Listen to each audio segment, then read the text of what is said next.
नमस्कार। पहुंचे हैं नगर निगम सभागार और आपको बता दें कि आज सर्व कर्मचारी संघ अखिल भारतीय राज्य सरकारी कर्मचारी महासंघ के साथ शहीदी दिवस के अवसर पर एक सेमिनार का आयोजन किया जा रहा है और जिसमें तमाम जो हैं लोग मौजूद हैं। और मैं इस बात को लेकर हरियाणा का राज्य अध्यक्ष और इनकी पूरी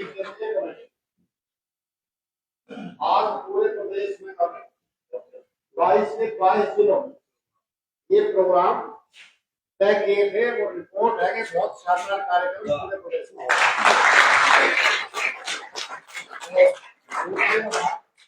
और जिला कमेटी जिस तरीके से यहाँ प्रयास किया है हमारे जो है ये बहुत ही तमाम कमेटी व्यवस्था की है। देखो, दो तीन बातें ही आपके बीच में रख रहे, ज्यादा समय तो आप सुनील चिंडालिया अनिल भी चिंडालिया ही होंगे। हाँ, दोनों चिंडालिया तो ज्यादा बात नहीं है, लेकिन जिस तरीके का आज हमला है, ये शहीद आजम भगत सिंह, राजगुरु सुखदेव, इन सब के जो वारिस हैं वो कौन है? उन सब के वारिस है हम, मतलब देश का मजदूर और किसान।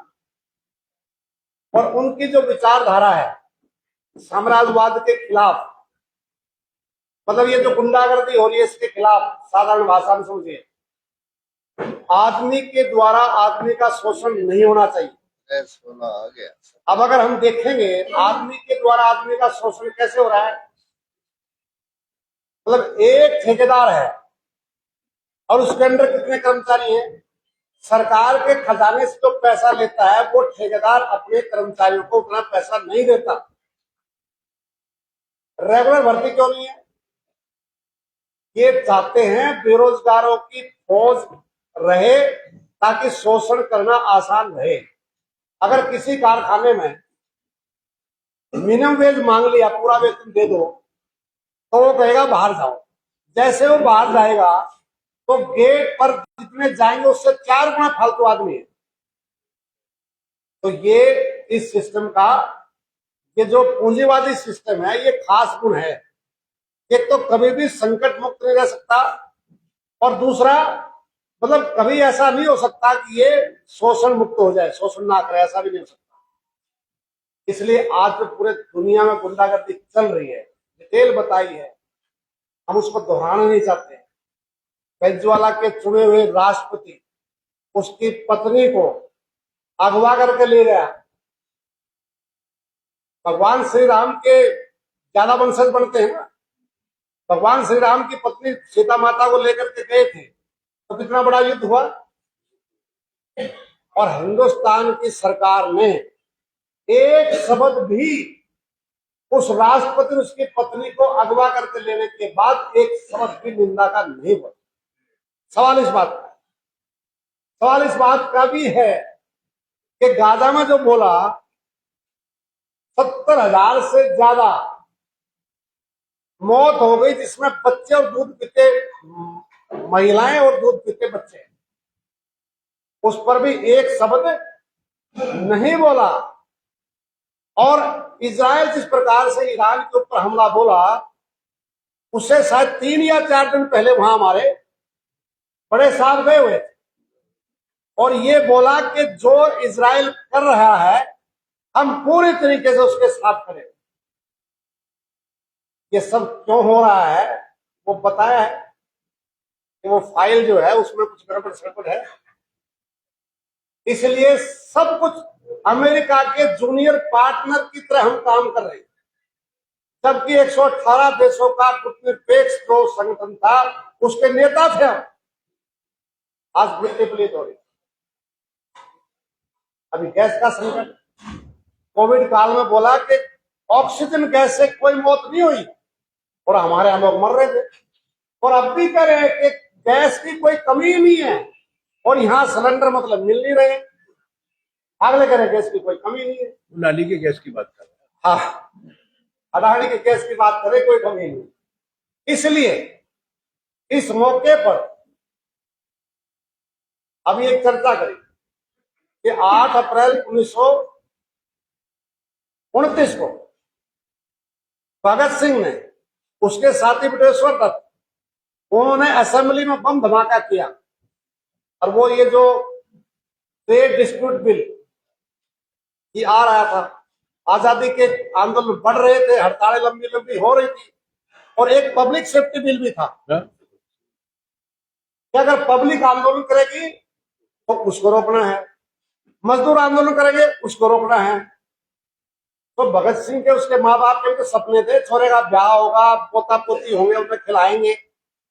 लेकिन उसने 23 साल की उम्र में पूरी दुनिया का नक्शा है उसमें। वो साम्राज्यवाद मुर्दाबाद बोल रहा है, समाजवाद जिंदाबाद बोल रहा है, इनकलाब जिंदाबाद की बात है। इस बड़ी सड़ी व्यवस्था को बदलने की वो बात कर रहा है मात्र 23 साल की उम्र में। और बम धमाका किया। अगर ये कानून पास हो जाएंगे तो देश आजाद कैसे होगा? और आज ये काले अंग्रेज 44 श्रम कानूनों में से 29 को खत्म करके 4 लेबर कोड लेकर के आए हैं, जो 1929 में बम धमाका किया था और उसके बाद सजाएं हुई, और भी केस में फांसी की सजा हुई। आज ये दोबारा से वही गुलामी का दस्तावेज, ये 4 लेबर कोड लेकर के आ गए। इसलिए हम ये कहना चाहते हैं कि अभी 12 फरवरी की हड़ताल हुई, इन्होंने ताकत लगाई, लेकिन भाजपा को पार्लियामेंट के चुनाव में लगभग 23.5 करोड़ वोट मिला और 25 करोड़ से ज्यादा हड़ताल पर चले गए। तो 12 फरवरी की हड़ताल में बताया तो ये देश अडानी अंबानी का नहीं है, ये देश इस देश के किसान, मजदूर, छात्र, नौजवानों का देश है। इसको इस तरीके से बिकने नहीं देंगे। इसलिए आज भगत सिंह के जो विचार है, उसका लिटरेचर है, वो पढ़ने की आवश्यकता है। और ये साम्राज्यवाद के खिलाफ इनकलाब की जो बात है, व्यवस्था परिवर्तन की जो बात है, देखो सरकारें बदलती रहती है लेकिन सत्ता नहीं बदलती। सत्ता का मतलब जो पॉलिसी है वो नहीं बदलेंगे। सरकार ए आएगी, बी आएगी, सी आएगी, लेकिन सरकार की जो पॉलिसी है, जब तक इन नीतियों का विकल्प वो सत्तारूढ़ नहीं होगा तो ये नीतियां ज्यों की त्यों जारी रहेगी। ये नीतियां बदलने से काम चलेगा, सत्ता बदलने से काम चलेगा, जब मजदूर के पक्ष की, किसान के पक्ष की कोई बात हो सकती है। तो इसलिए आज भगत सिंह के जो विचार थे, आज उनका महत्व पहले से और ज्यादा बढ़ गया है।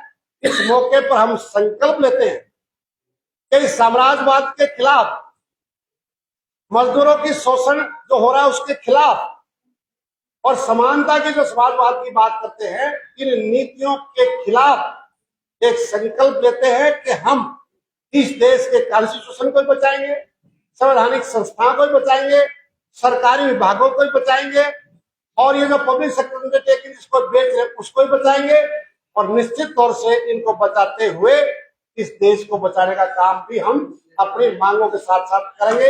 ये संकल्प हम ये संकल्प साथी लेकर के जाए।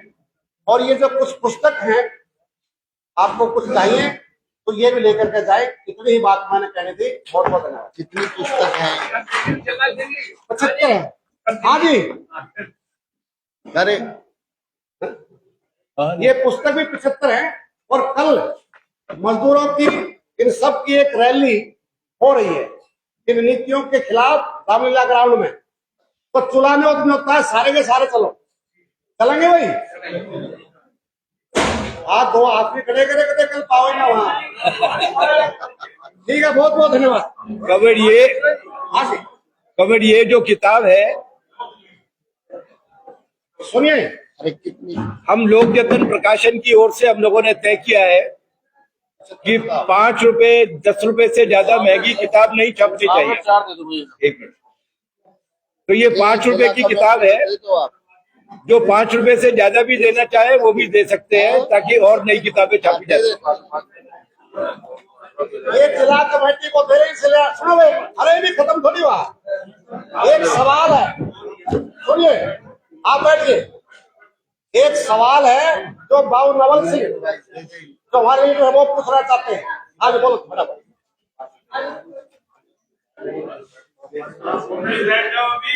बैठो भाई, खत्म नहीं होगी। चल अभी अपने संबोधन में आपने कहा कि महात्मा गांधी जी सनातनी थे और कौन से ने उनको मारा, जो घोर संप्रदाय की। तो अगर दूसरे संप्रदाय का होता तो भाई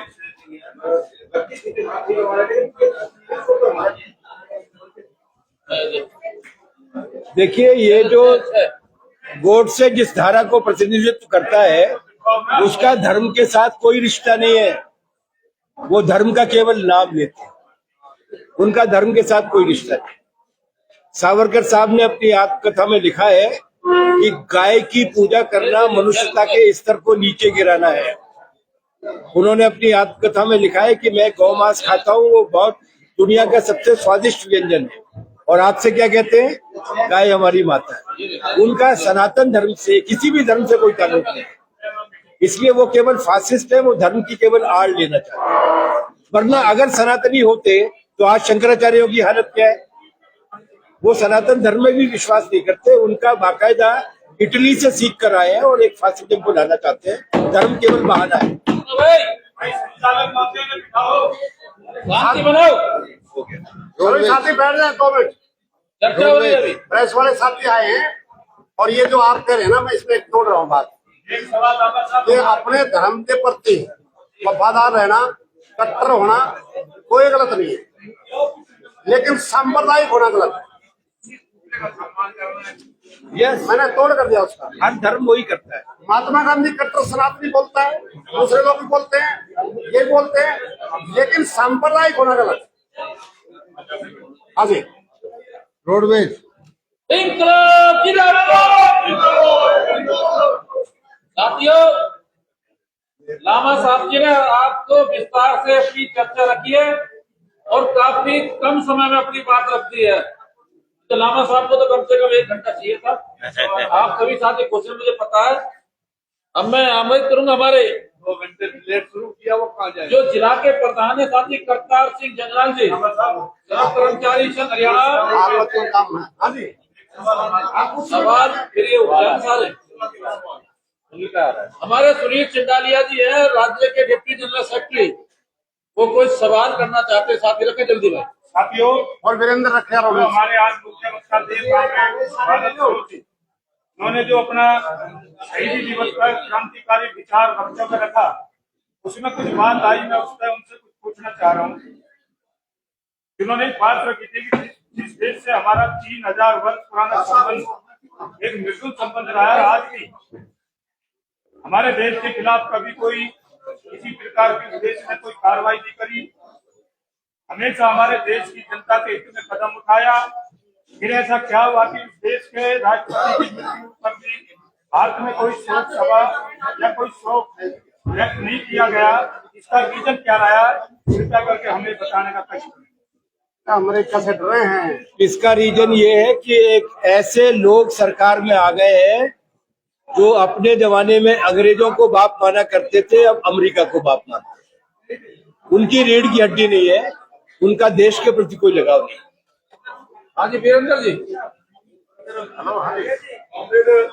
आपने कहा को लोगों के बीच में पहुंचाना दिख रहा है। मैं रोडवेज से हूँ। जब रोडवेज की पीछे की 3-4 की घटनाएं हैं, 3-4 ऐसी घटनाएं रोडवेज के कर्मचारियों में कोई रोडवेज की घटना होगी तो रोडवेज के कर्मचारी आंदोलन कर देते हैं, सरकार के खिलाफ। लेकिन जब हम लेबर कोड्स को लेके, 8वें वेतन आयोग को लेके, पुरानी पेंशन को लेके लोगों के बीच में जाते हैं तो लोग नजदीक के फायदे को देखते हैं, तो उनके नुकसान को नहीं देखते। तो ये अपना निजी हित है, इसकी तरफ जाते हैं, देश हित विभाग हित को नहीं समझते हैं। इसका मतलब क्या समाधान किया? देखिए, एक दार्शनिक ने अपनी किताब में लिखा था, उस किताब का नाम है दास कैपिटल। उसने ये कहा था कि पूंजीवादी उत्पादन जो है वो लोगों के लिए केवल माल पैदा नहीं करता, वो अपने माल के लिए लोग भी पैदा करता है। इसलिए शोषण केवल आर्थिक वर्चस्व कायम करने के लिए नहीं है, वो हमारे दिमाग पर भी वर्चस्व कायम करना चाहते हैं। उन्होंने शुरुआत में ये कहा था कि देयर इज नो अल्टरनेटिव, अब कुछ नहीं हो सकता, अब तो ऐसे ही चलेगा। वो लोगों के अंदर निराशा पैदा कर रहे हैं और लोगों को आत्म केंद्रित बना रहे हैं कि मेरा भला तो सब कुछ का भला। इस धारणा को तोड़ना पड़ेगा। इसलिए हमारी सारी ट्रेड यूनियंस को, कर्मचारी संगठनों को, बाकी संगठनों को भी रोजमर्रा की लड़ाई के मुद्दों को लोगों के बीच में ले जाने के साथ साथ उन्हें ये भी बताना पड़ेगा कि जब तक हम नीति के सवाल पर नहीं लड़ेंगे, तब तक हम केवल परिणाम से अगर लड़ते रहेंगे तो नहीं हो पाएंगे। इसलिए थोड़ा सा उनके चेतना के स्तर को भी ऊपर बढ़ाने का काम करना पड़ेगा। आप बिल्कुल सही कह रहे हैं। अगर ये बहुमत जनता, हमने सर्वे किया कभी, बीजेपी ने घोषणा पत्र में छापा कि वो कोयले और पावर सेक्टर का निजीकरण करेंगे। हमारे मध्य प्रदेश में कोयला खदानें 3 कंपनियां हैं और BHEL का कारखाना है। हमने बाद में चुनाव के बाद, हम लोग नहीं लड़े थे, लेकिन चुनाव के बाद हम लोगों ने सर्वे किया तो वो गांव से हारती हुई चली आ रही थी बीजेपी, और कोयला खदानों की कॉलोनी में जैसे ही आई है वैसे जीत कर गए। मतलब जिनके हित पर हमला करने का घोषणा पत्र लेकर आ रहे हैं वो भी वोट दे रहे हैं उनको, क्योंकि वोट देने का आधार दूसरा है, उनके दिमाग में कुछ और बिठा दिया गया है। तो उसको तोड़ने के लिए उनके साथ संवाद करना पड़ेगा, थोड़ी सी गहराई के साथ समझाना पड़ेगा, और ये जो जड़ता फैल गई है कि अब कुछ नहीं हो सकता, उसको तोड़ना पड़ेगा। थोड़ा कठिन काम है, लेकिन इसके अलावा और कोई दूसरा रास्ता नहीं। हाँ जी, बोलो करता जी, मैं नाम लेती हूँ। आपने यहाँ पे आया ना, नहीं उधर पे आया, या तो आदरणीय उधर बैठ लेंगे तब ले लेंगे। आज इस सभी की थी, इस पे आज में भगत सिंह इतिहास संघ की जो आज पूरे देश और प्रदेश में भगत सिंह जयंती मनाई जा रही है। भगत सिंह का जन्म 1960 में गांव बंगा जो पंजाब के अंदर है, किशन सिंह सांगवान पिता का नाम, पिता की माता जी जिन्होंने उनको जन्म दिया। आज जो एक खुली हवा ले रहे हैं, आजादी ले रहे हैं, आज उन्होंने कहा था इंकलाब जिंदाबाद, जिन्होंने क्रांति की मिसाल चलाई, जिन्होंने पूरे देश और प्रदेश की सांप्रदायिकता को बदलने के लिए, साम्राज्यवाद को बदलने के लिए, समाजवाद को अपनाने के लिए अपने प्राणों की आहुति दी मात्र 23 वर्ष की उम्र के अंदर। आज उनके सपनों को साकार करने के, आज उन्होंने युवा को ये उनकी लो जलाने की, एकाग्र भूमिका सरकार को ऊंची आवाज में सुनाने की, ये कुछ बातें भगत सिंह ने कही, उनको आज आपने लेकर यहाँ से जाना है। इसीलिए आपको कहना चाहता हूँ, भगत सिंह के सपनों को साकार करना है। राजगुरु सुखदेव और भगत सिंह, उनके साथ एक 18 वर्ष का नौजवान और शहीद हुआ, उसके बारे में भी आपसे भली बातें पता होना चाहिए। तुलसीदास जी जो कोसी थे, उनपे भी आज उनका भी जयंती है। इसीलिए साथियों आपको कहना चाहता हूँ, जो आज देश के अंदर ये अंतरराष्ट्रीय स्तर पर सांप्रदायिकता फैल रही है, इसको आज जो देश में महंगाई की मार पड़ रही है, जो दलित नून दलित की सरकार बन रही है, जो हिंदू मुसलमान की सरकार ये कर रही है, इनको सब को मिटाना है और साथ एकता में रहकर और इनके जो सपने हैं उनको साकार करने के लिए जय एकता जय संघर्ष धन्यवाद साथियों। अब एक बार वहाँ जाओ, आपका संबोधन करा दे। ये कुछ और रहेगी भाई, जो रहेगी उनने ले लो, जो रह जाए बिजली में दे दियो, जो रह जाए बिजली में दे दियो, बिजली में चलो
हाँ तो सूरज जी सुनील हाँ जी आ जाओ सर। आइए आइए कमला 1 मिनट छोड़ दे कुछ।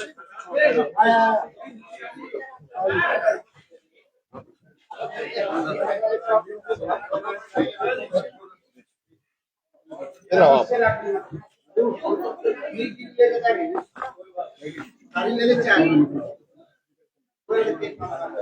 अरे कोई बोलिए नहीं मैं करतार करतार इधर आओ। बलवीर कहाँ है? बलबीर आ रहा है। बलवीर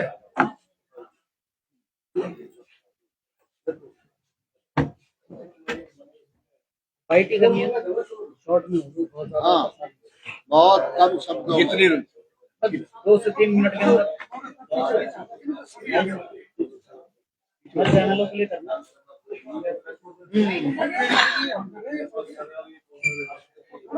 आराम से तुम डिस्टर्ब मत करो।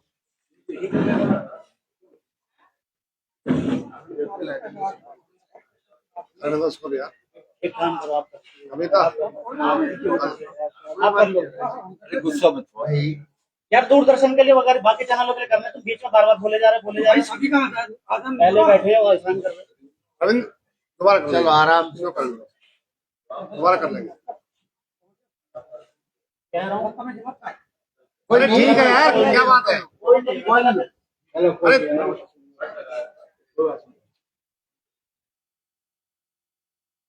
आज शहीदी दिवस है और फरीदाबाद पहुंचे हैं। आज किस तरीके से जो है कर्मचारियों को क्या कहना है? देखिए आज पूरे हरियाणा में कर्मचारी संघ की ओर से शहीदी दिवस मनाया गया क्योंकि हम लोग ये मानते हैं कि भगत सिंह जिन मूल्यों के लिए लड़े थे वो मूल्य आज हमारे देश में मौजूदा हुकूमत के चलते खतरे में पड़े हुए हैं। हम साम्राज्यवाद के खिलाफ हमेशा लड़ते रहे। भगत सिंह ने हमको प्रेरणा दी। भगत सिंह ने साम्राज्यवाद की परिभाषा की। भगत सिंह ने धर्म और राजनीति को अलग अलग रखने का नई समझ दी हमारे देश को। आज उन दोनों ही चीजों को उल्टा जा रहा है। अमेरिका के आगे नतमस्तक हुआ जा रहा है। देश के किसानों के और मजदूरों के हितों को पूरी तरीके से दांव पे लगाया जा रहा है। एक खतरनाक व्यापार समझौता किया गया है जिससे हमारी खेती तबाह हो जाएगी। 4 लेबर कोड लाए गए हैं जिनकी वजह से देश की श्रमिक शक्ति और कर्मचारी बंधुआ गुलाम की हालत में पहुंच जाएंगे।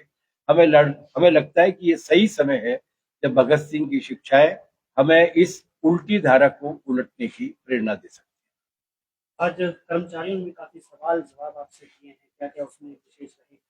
अच्छी बात यह है कि कर्मचारी सोच रहे हैं और अपने आप को उस विरासत के साथ जोड़ रहे हैं जो विरासत उनकी वास्तविक विरासत है। और ये खुशी की बात है कि सोचने समझने वाली जमात अगर ज्यादा तादाद में होती है तो फिर ये बदलाव की लड़ाई और ज्यादा आसान होती है। आज एक पुस्तक का भी जो है बताया गया, इसके बारे में क्या है वो क्या है? ये पुस्तक बहुत जरूरी जानकारी है जो इस देश की जनता के बीच में पहुंचनी चाहिए। भगत सिंह को जब फांसी हो रही थी और फांसी अचानक से दी गई थी, अगले दिन सुबह की बजाय शाम को ही दे दी गई थी। जैसे ही उनको ये मालूम पड़ा कि उनको फांसी दी जा रही है, उन्होंने ये कहा था कि मैं आखिरी भोजन जो हो वो इस जेल की सफाई करने वाले सफाई कर्मचारी के हाथ का बना हुआ खाऊंगा। तो वो आखिरी वक्त में इस देश की जनता को संदेश देकर गए थे कि ये छुआछूत बेईमानी की बात है। जो सफाई कर्मचारी हैं वो सबसे ज्यादा मेहनत से काम करते हैं, उनको सम्मान मिलना चाहिए, उस सम्मान वो देकर गए। तो आज सभी कर्मचारी को दी भी गई है, किस तरह से जो आगे भी लेना चाहें तो कैसे मिलेगी? बिल्कुल ये लोक जतन प्रकाशन की किताब है, भगत सिंह का आखिरी भोजन। हमने भगत सिंह पर बहुत सारी किताबें छापी है। भगत सिंह एक किताब पढ़ रहे थे आखिर में जब उनको फांसी के लिए ले जाया गया था। लेनिन की किताब थी राज्य और क्रांति।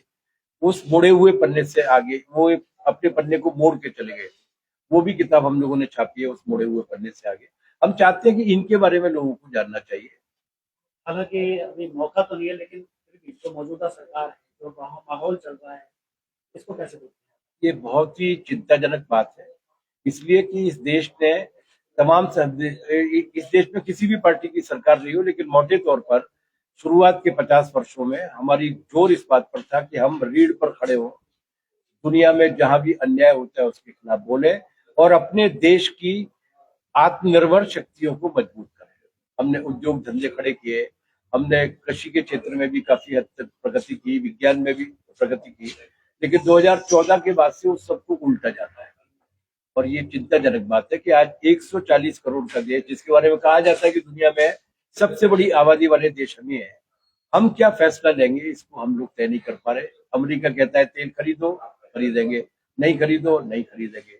अमेरिका कहेगा हमारा सोयाबीन का तेल लो, लेंगे। तो जिस स्थिति में आज देश पहुंच गया है वो काफी चिंताजनक है। और दूसरी चिंता की बात यह है कि इस वक्त इस देश की एकता को मजबूत करने की बजाय इस देश की एकता को विभाजित करने की साजिशें रची जाए।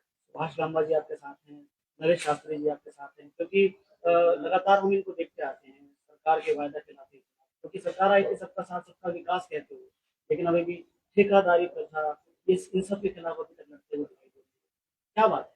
सुभाष लामा जी और शास्त्री जी जिस तहरीक के, जिस आंदोलन के, जिस संगठन के नेता है, इस तरीके के आंदोलनों के जरिए ही बचा हुआ है जितना जो कुछ बचा हुआ है, वरना ये इसको बहुत पहले ला चुके होते।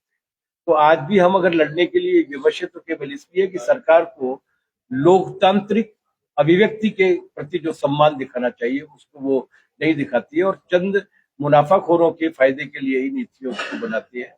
हमारी लड़ाइयां जारी रहेंगी और इस तरीके के नेता अगर हमारे पास है तो हम उनको जीतेंगे।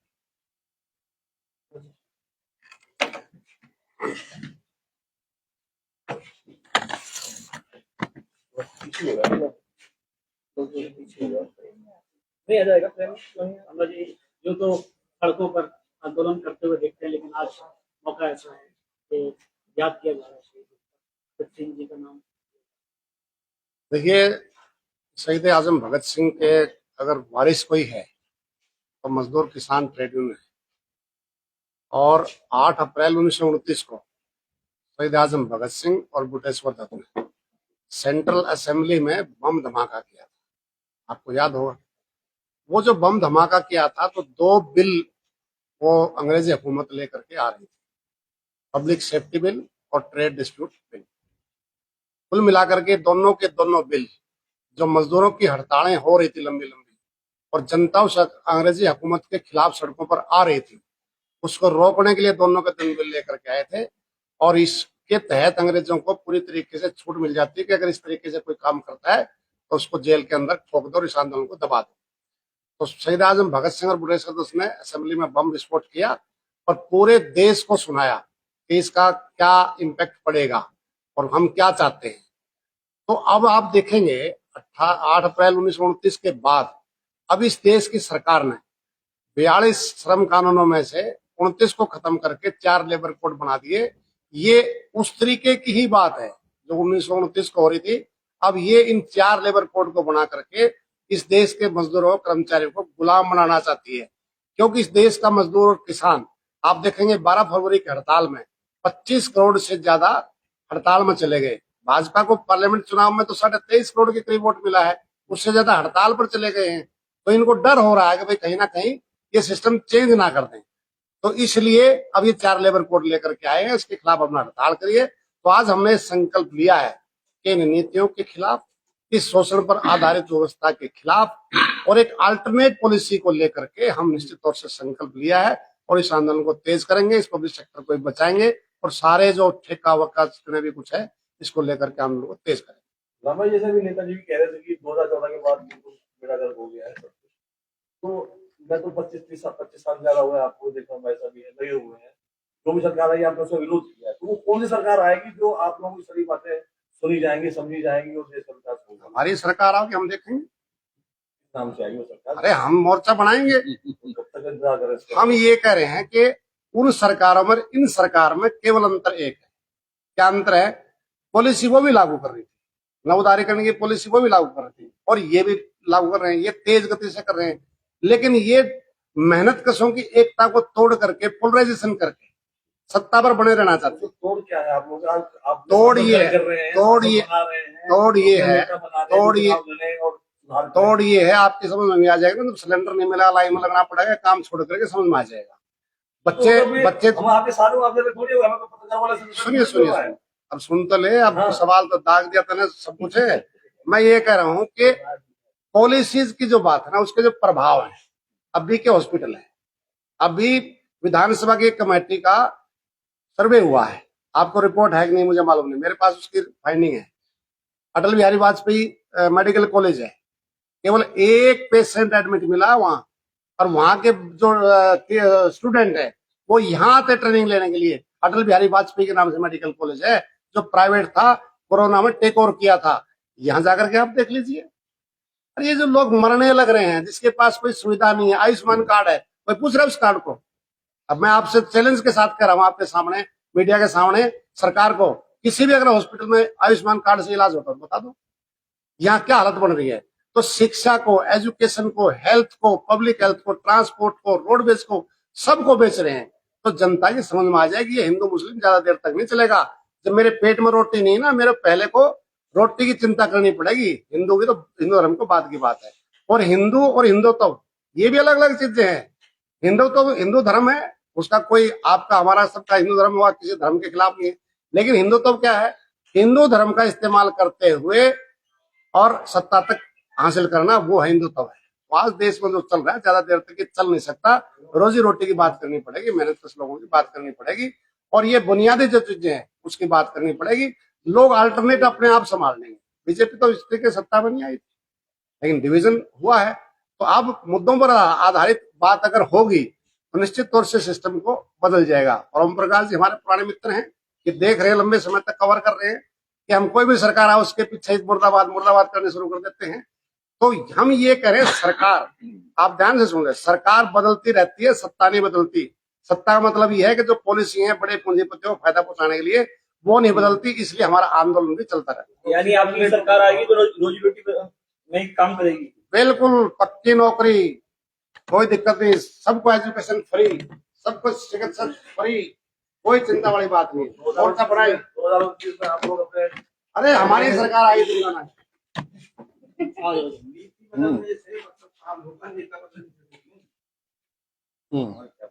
शास्त्री जी, दो शब्द आपसे भी जानना। आज शहीद आजम भगत सिंह, राजगुरु सुखदेव को यहाँ याद किया गया है, और सर्व कर्मचारी संघ हरियाणा ने ये फैसला लिया है कि सभी शहीदों और महापुरुषों के जन्मदिन और शहादत के अवसर पर हम कार्यक्रमों का आयोजन करेंगे। इन आयोजनों के पीछे केवल शहीदों और महापुरुषों को पुष्प अर्पित करना नहीं है,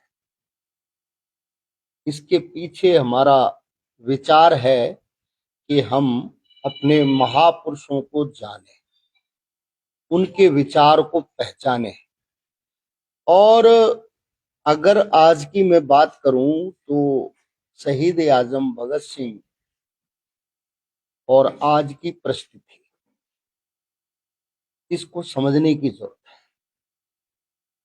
भगत सिंह के सपनों का भारत ये नहीं है, क्योंकि भगत सिंह ने साम्राज्यवाद के खिलाफ आंदोलन किया था। चाहे वो अंग्रेजों की संसद में धमाका करने की बात, या उनके द्वारा